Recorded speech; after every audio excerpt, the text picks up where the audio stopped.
सब जानते हैं कि जम्मू कश्मीर की विधानसभा का इस समय सेशन चल रहा है और सेशन में जिस तरीके से अलोकतांत्रिक तरीके से नेशनल कॉन्फ्रेंस कांग्रेस समर्पित सरकार ने एक बिल लाया है, जिस बिल को लाने का उनका अधिकार नहीं है, जिस बिल का पहले ही जिस विषय के ऊपर वो अपना रेजोल्यूशन लाते हैं वो आप सब जानते हैं कि 370 के रेजिस्ट्रेशन के लिए वापस लाने के लिए बात करते हैं, जो कि भारत के संविधान के द्वारा, भारतीय संसद के द्वारा उनको दिया गया था और भारतीय संसद ने ही 5 अगस्त 2019 को उसको वापस ले लिया। और वो जब था तभी वो टेम्पररी था, तो ये नेशनल कॉन्फ्रेंस और कांग्रेस की सरकार तब क्यों पक्का नहीं करती है? क्योंकि वो अलगाववादी मानसिकता से ग्रस्त धारा थी। उसको भारतीय जनता पार्टी ने अपने जन्म से 1951 में ही कहा था कि भारतीय जनता पार्टी 370 और 35 से, जो 35 है वो स्वयं आप जानते हैं कि वो 1954 में आया। भारत का संविधान 1950 में लागू हुआ और जो उसमें 35 है बिना संसद के बीच में चर्चा किए हुए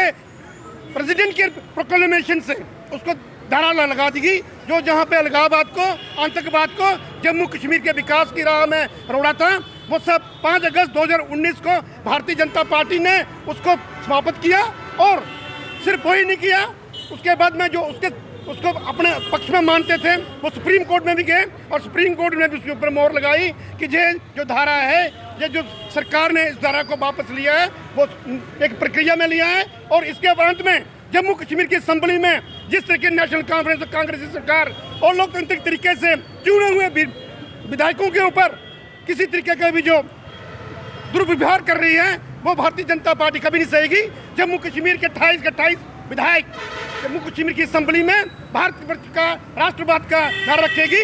और 5 अगस्त 2019 उसी दिन जब जम्मू कश्मीर में चुनाव हुआ 5 अगस्त 2019 के बाद में, और 8 अक्टूबर 2024 को जो परिणाम आया उस परिणाम ने दर्शा दिया कि जम्मू कश्मीर की जनता ने भारतीय जनता पार्टी के फैसला जो 5 अगस्त 2019 को दफा 370 और 35 वापस लिया उसके ऊपर मोहर लगा दी। क्योंकि आप परिणामों के डाटा में जाएंगे तो आप पाएंगे कि जम्मू कश्मीर में सबसे ज़्यादा प्रतिशत वोट लेने वाली कोई राजनीतिक दल था तो वो भारतीय जनता पार्टी था। जैसे कि हमने 26% वोट लिए हैं पोल्ड वोट के।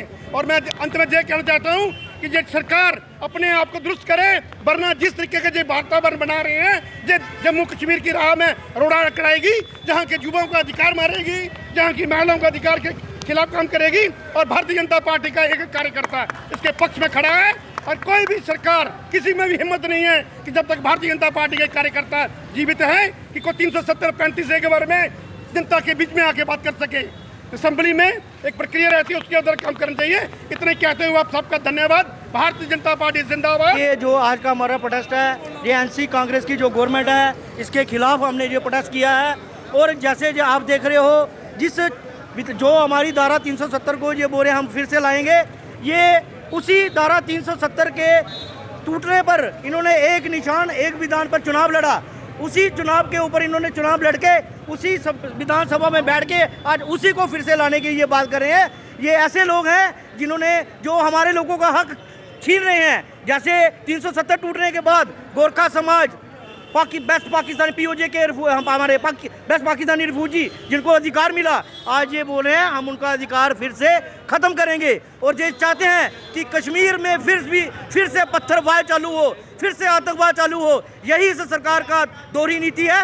और आप देख रहे हैं जिस प्रकार ये असेंबली में देख रहे हैं यहाँ वहाँ पर हमारे जो विधायक हैं उनसे दुर्व्यवहार कर रहे हैं। और हमारे जो भाजपा के कार्यकर्ता हैं जो जम्मू के शेर वहाँ पर असेंबली में कर रहे हैं। जम्मू की जनता जान रही है, देख रही है कि हमारे भाजपा के जो शेर हैं वहाँ पर गरज रहे हैं। और हमारा जो हक है, हमारे जो प्रतिनिधि जहाँ से गए हैं कश्मीर में वो हमारे हक के लिए वहाँ लड़ रहे हैं। हम अपने जम्मू के लोगों को बोलेंगे कि सभी इकट्ठे होकर ये जो गवर्नमेंट है एनसी और कांग्रेस की ये जो दुगनी नीति खेल रही है इन लोगों को नंगा करो, इन लोगों को बताओ, लोग जनता को पता होना चाहिए ये लोग हमारे अधिकार खत्म कर रहे हैं। और आज का जो हमारा ये प्रोटेस्ट है एनसी गवर्नमेंट के खिलाफ, एनसी कांग्रेस गवर्नमेंट के खिलाफ, जो भी अगर ये हमारे जम्मू के खिलाफ कुछ भी साजिश करेंगे तो हम इनको बर्दाश्त नहीं करेंगे। हमारा पूरा डोगरा समाज जम्मू का एक है और हम अगर ये हमारे खिलाफ चलेंगे तो हम यहाँ जम्मू में हमारे जो कार्यकर्ता भाजपा के हैं वो सभी प्रोटेस्ट करेंगे।